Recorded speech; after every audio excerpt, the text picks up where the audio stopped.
Hi YouTube, welcome back. Today I'm going to show you how I plan my garden. Stay tuned.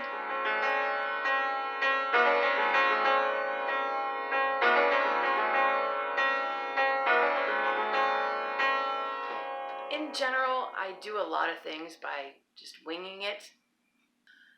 When it comes to gardening, not so much.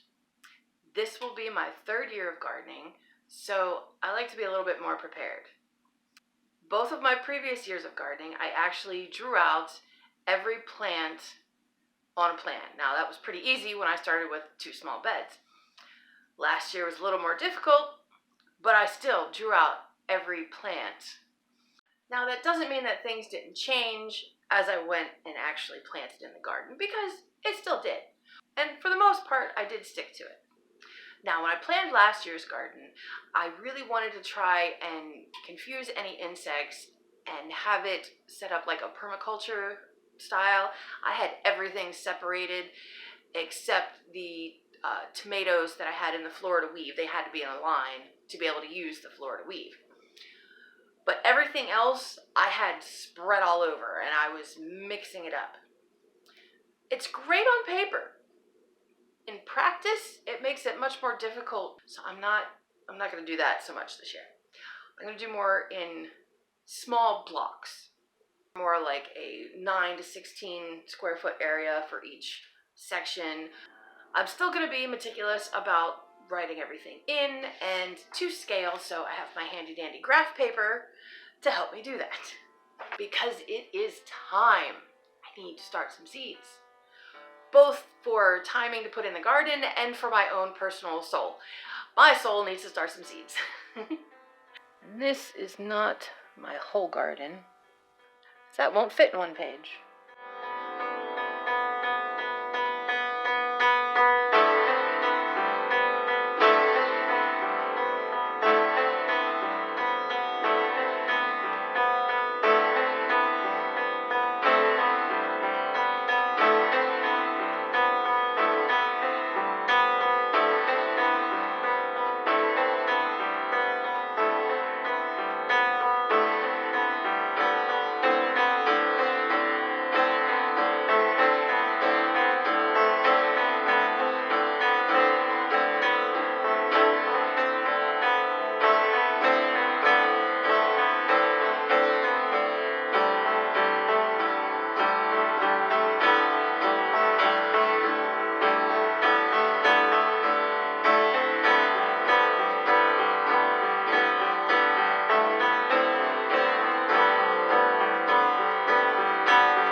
This also does not include the 2 16-foot beds I just put in. One is going to be the kids' garden, so that's up to them to plan. And the other one is going to be my perennial fruit bushes, so I don't need to plan that out. I already know where they're going. Tomatoes. There's also going to be a trellis straight across, not arched. Up here, 4 peas and then cucumbers.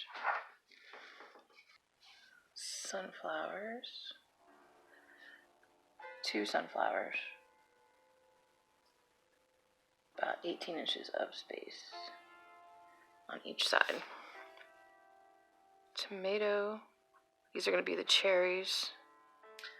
Last year, as many cherry tomatoes as we ate straight out of the garden, most of them still ended up in my spaghetti sauce. So we do more paste, less cherries. We'll see if 2's enough this year. The rest of the trellis, the arch trellis, will be melons. This whole area here will be broccoli and cauliflower. And I think I'm going to put bush beans after. And if I try broccoli and cauliflower for the fall again, it'll be after the corn comes out. Now this bush, not sure how far we'll be able to cut it back, but figure probably not going to be able to plant anything back here. The sun goes like that. Oh no, it would get some morning sun, but not much at all, and it'll be shaded the rest of the day. But over here we'll get morning and afternoon. Here we'll get afternoon and evening.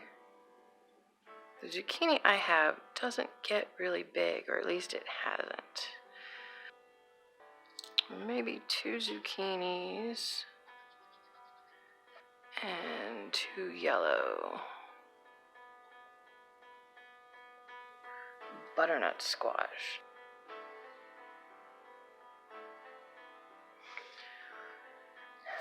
It's only like a foot wide, but gets really long. Give the acorn a little bit more space.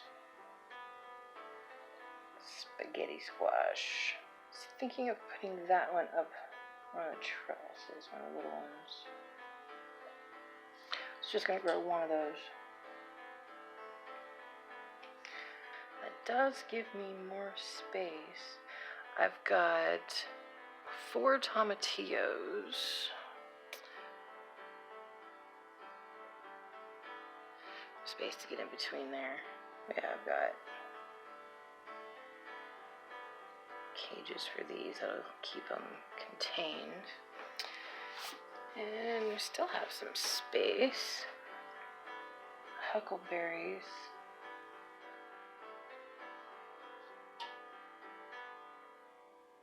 I'm gonna have to walk through here though. And we also might be able to cut this back smaller too.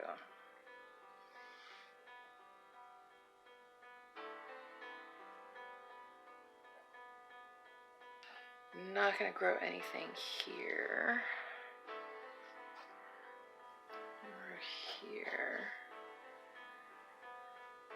Still might be able to grow something else farther down here though. As for tomatoes, last year I grew 15 plants.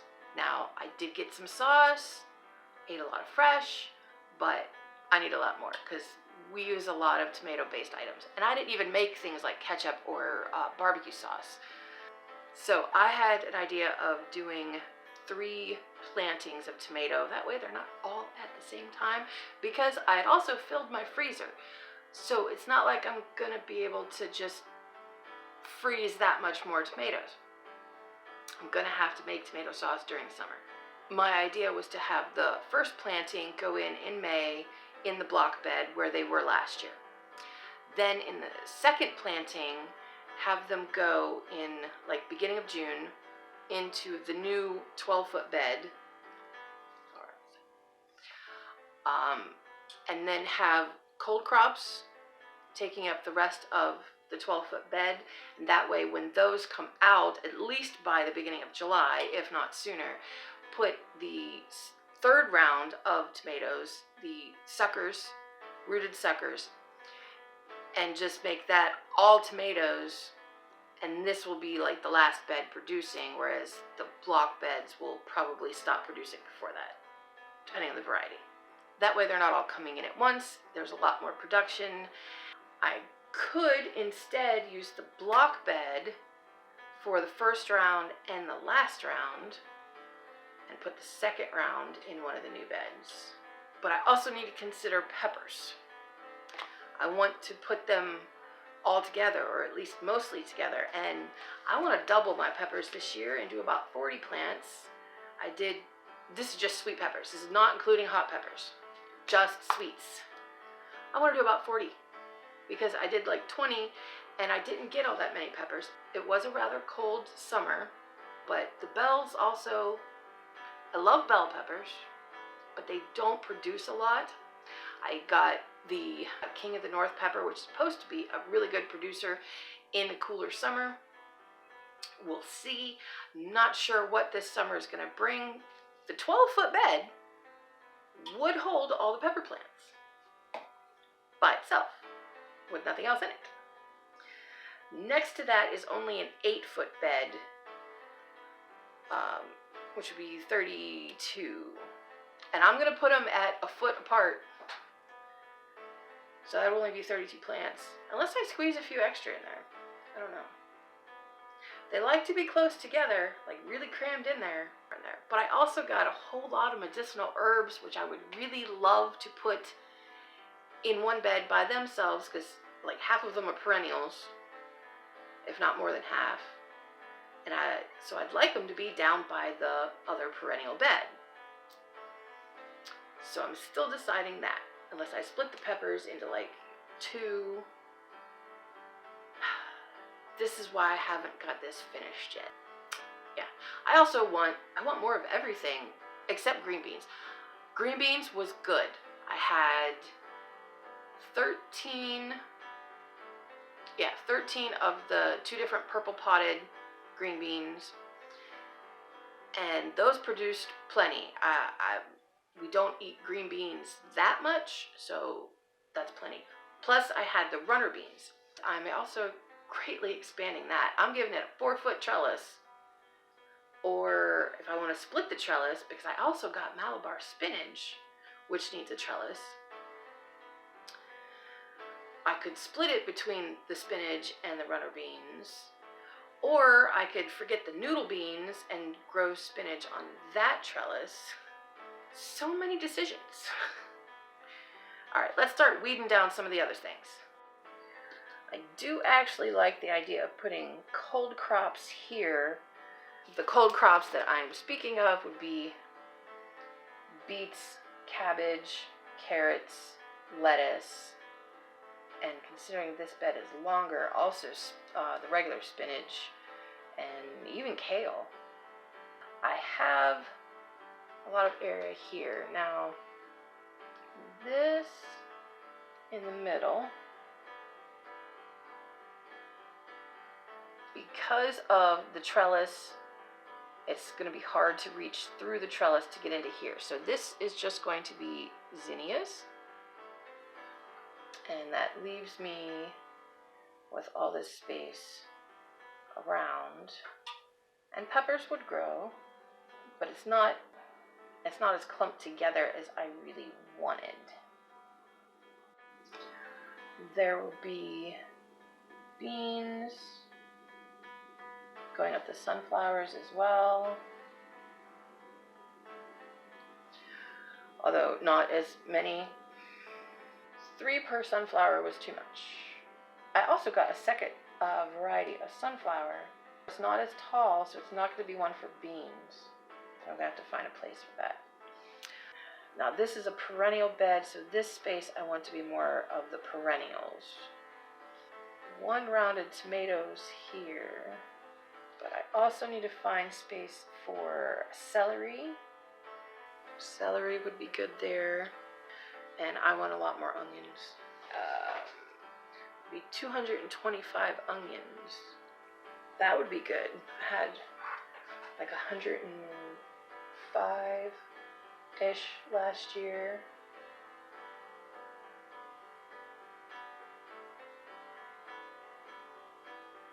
That would be the same amount of onions there. And then I also need room for eggplants. Still room for 8 more peppers. So if I used the 8-foot bed for all peppers, I got 32.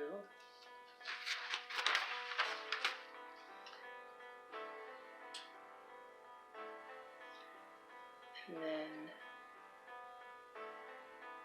this row would be tomatoes.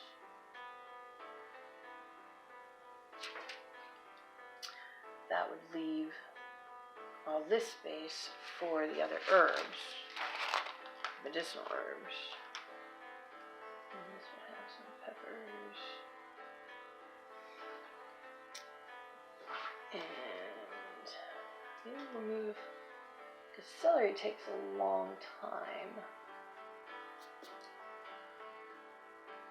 maybe we'll do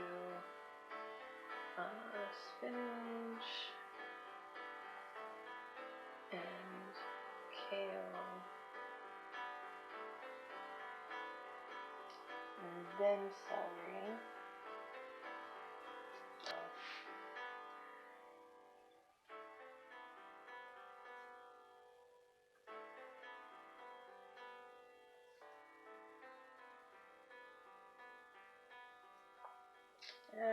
Still want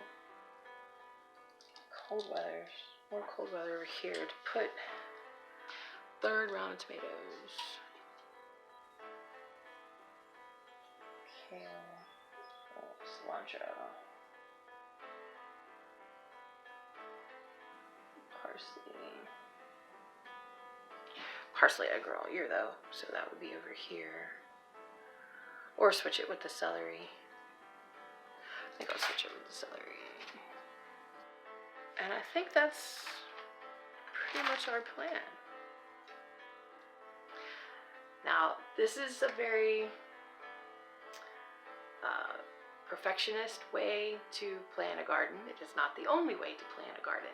A lot of people just plant stuff anywhere. You have to find out what works best for you. I like to overplan. And it'll still get changed a few times before I actually end up planting outside, but that's okay. I needed a rough general idea before I got started. So thanks for coming along with me today. I hope you liked this video. Remember, life's an adventure. Thanks for joining me in mine. God bless.